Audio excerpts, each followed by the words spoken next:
Recording in Studio C at the 511 Studios, this is a Note to Future Me. I'm Brett Johnson, owner and lead consultant at Circle270Media Podcast Consultants. How to get podcast guests to share that episode. Well, you're a podcaster that interviews guests. You're doing so because of the content or the chance to interview people you've always wanted to interview. The podcast gives you that opportunity.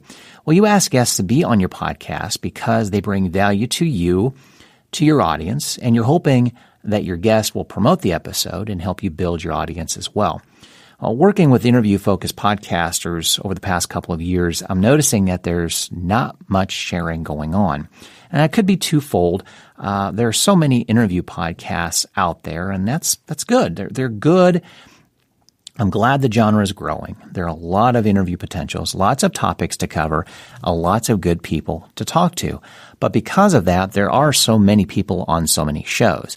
Your guests may be on 2 or 3 podcasts this week, and 2 to 3 the next, and 3 the next, 1 the next, and that guest is kind of spreading thin. So they're available on a lot of different guest-focused podcasts, and your interview, your podcast, could get buried. What can you do to get that guest engaged to help? So they'll help you promote you and your podcast? Consider this. As you normally would, publish the episode and send an email to the guest with the link to the podcast. Then in the body of the email, let's write something like, hey, we've learned that after X amount of episodes or X amount of seasons of our podcast, the most effective way to get the most web traffic from being on our show is to write a short blog post on your site. We'll then promote the blog post on our social media back to your site. That gets you more traffic to your website and gets you more listeners discovering your interview on our podcast. And to make it even easier, we can write the blog post for you. Just hit reply and let us know. How can a guest say no to that? It gets a response from your guest. They may not be the one that would be doing the posting as well. So that also smokes out who the person should be that you're sending that information to as well. So that's a direct link to them. Now, the blog post is no more than maybe 2, 3, or 4 sentences max. It would maybe read something like, hey, I had a great time being a guest on X podcast, your podcast.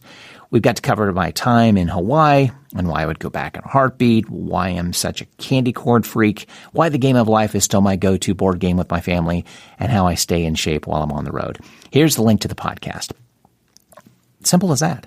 It's beneficial in so many ways for you and your guest. It provides site traffic. It provides additional engagement with your guest.